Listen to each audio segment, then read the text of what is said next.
আমি অন্তঃপুরের মেয়ে, চিনবে না আমাকে। তোমার শেষ গল্পের বইটি পড়েছি শরৎবাবু, বাসি ফুলের মালা। তোমার নায়িকা এলোকেশীর মরণদশা ধরেছিল 35 বছর বয়সে। 25 বছর বয়সের সঙ্গে ছিল তার রেশারেশি। দেখলেম তুমি মহোদশয় বটে, জিতিয়ে দিলে তাকে। নিজের কথা বলি, বয়স আমার অল্প। একজনের মন ছুঁয়েছিল আমার এই কাঁচা বয়সের মায়া, তাই জেনে পুলক লাগতো আমার দেহে। ভুলে গিয়েছিলেম অত্যন্ত সাধারণ মেয়ে আমি। আমার মতো এমন আছে হাজার হাজার মেয়ে, অল্প বয়সের মন্ত্র যাদের যৌবনে। তোমাকে দোহাই দিই, একটি সাধারণ মেয়ের গল্প লেখো তুমি। বড় দুঃখ তারও স্বভাবের গভীরে অসাধারণ যদি কিছু তলিয়ে থাকে কোথাও, কেমন করে প্রমাণ করবে সে? এমন কজন মেলে যারা তা ধরতে পারে? কাঁচা বয়সের জাদু লাগে ওদের চোখে। মন যায় না সত্যের খোঁজে, আমরা বিকিয়ে যাই মরীচিকার দামে। কথাটা কেন উঠলো তা বলি। মনে করো তার নাম নরেশ। সে বলেছিল কেউ তার চোখে পড়েনি আমার মতো। হ্যাঁ, এত বড় কথাটা বিশ্বাস করব যে সাহস হয় না, না করব যে এমন জোর কয়ে। একদিন সে গেল বিলেতে, চিঠিপত্র পাই বা কখনো? মনে মনে ভাবি, রাম রাম, এত মেয়েও আছে সে দেশে, এত তাদের ঠেলাঠেলি ভিড়, আর তারা কি সবাই অসামান্য? এত বুদ্ধি, এত উজ্জ্বলতা, আর তারা সবাই কি আবিষ্কার করেছে এক নরেশ সেনকে, স্বদেশে যার পরিচয় চাপা ছিল 10-এর মধ্যে। গেল মেলের চিঠিতে লিখেছে লিজির সঙ্গে গিয়েছিল সমুদ্রে নাইতে, বাঙালি কবির কবিতা কলাইন দিয়েছে তুলে।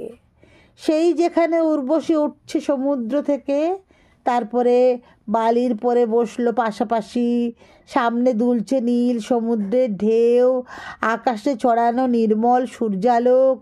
লিজি তাকে খুব আস্তে আস্তে বললে, এই সেদিন তুমি এসেছো, 2 দিন পরে যাবে চলে। ঝিনুকের দুটি খোলা, মাঝখানটুকু ভরা থাক একটি নিরেট অশ্রুবিন্দু দিয়ে, দুর্লভ, মূল্যহীন। কথা বলবার কি অসামান্য ভঙ্গি! সেই সঙ্গে নরেশ লিখেছে, কথাগুলো যদি বানানো হয় দোষ কি? কিন্তু চমৎকার। হিরে বসানো সোনার ফুল কি সত্য? তবুও কি সত্য নয়? বুঝতেই পারছো, একটা তুলনার সংকেত ওর চিঠিতে অদৃশ্য কাঁটার মতো আমার বুকের কাছে বিধিয়ে দিয়ে জানায়, আমি অত্যন্ত সাধারণ মেয়ে। মূল্যবানকে পুরো মূল্য চুকিয়ে দিই এমন ধন নেই আমার হাতে। ওগো, না হয় তাই হলো, না হয় ঋণী রইলেম চিরজীবন।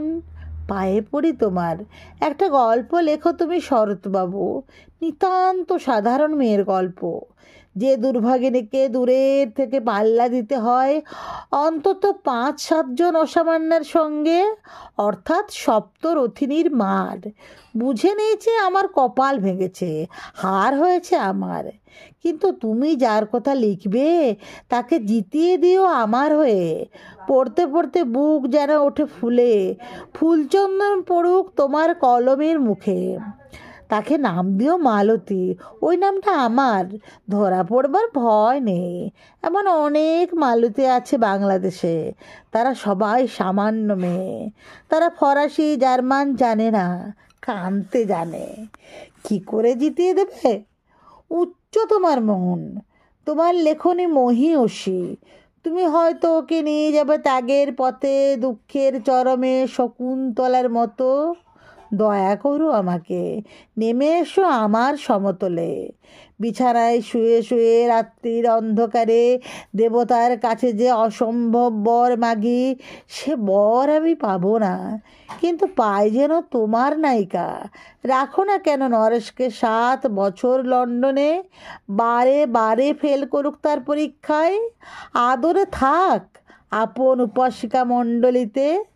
ইতিমধ্যে মালতী পাশ করুক MA কলকাতা বিশ্ববিদ্যালয়ে, গণিত হোক প্রথম তোমার কলমের এক আঁচড়ে। কিন্তু ওইখানেই যদি থামো, তোমার সাহিত্য সম্রাট নামে পড়বে কলঙ্ক। আমার দশা যাই হোক, খাটো করো না তোমার কল্পনা। তুমি তো কৃপণ নও বিধাতার মতো। মেয়েটাকে দাও পাঠিয়ে ইউরোপে।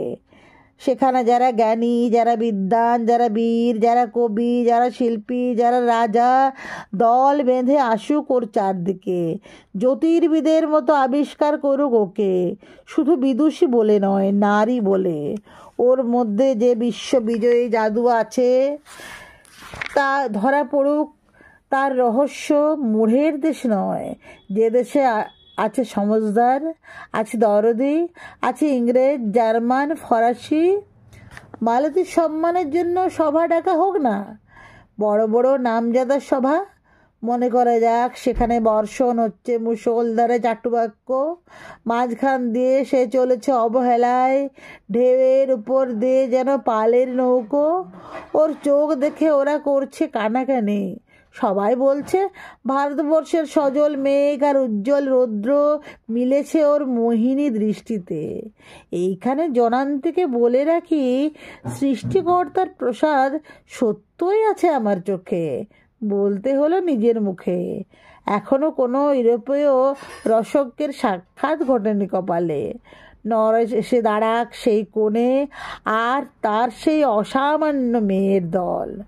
আর তারপরে আমার নোটে শাকটি মুড়লো, স্বপ্ন আমার ফুরলো। হায় রে সামান্য মেয়ে, হায় রে বিধাতার শক্তির অপব্যয়।